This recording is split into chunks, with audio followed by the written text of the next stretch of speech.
न जाने क्यों हम अपने दीन के अरकान का मजाक तो खुद उड़ाते हैं मगर इसका मुर्द इल्जाम ठहराते हैं दूसरों को। इस्लाम का एक अहम रुकन नमाज है।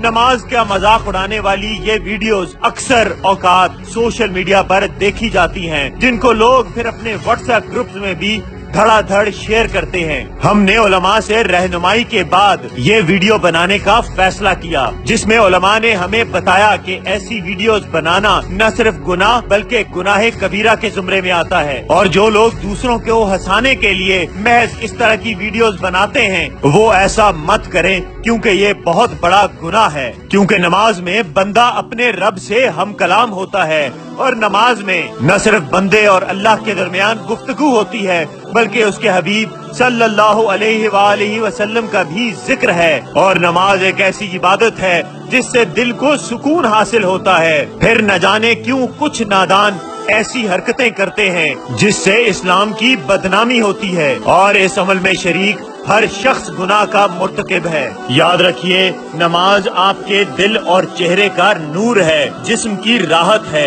रहमत का जरिया है, बेहयाई और बुरे कामों से छुटकारा दिलाती है, आपके रिज़्क को कुशादा करती है, कब्र में आपकी साथी होगी। नमाज आपके लिए जन्नत में दाखिले का परवाना है और आग से निजात का सबब बनेगी। लिहाजा आइए अपने माजी के गुनाहों पे अल्लाह और उसके हबीब से सच्चे दिल से माफी मांगते हैं, और मुस्तकबिल में ऐसी किसी भी वीडियो का हिस्सा न बनने का फैसला करें। बेशक परवरदिगार रहीम और करीम है, और वो गुनाहों को बख्शने वाला है।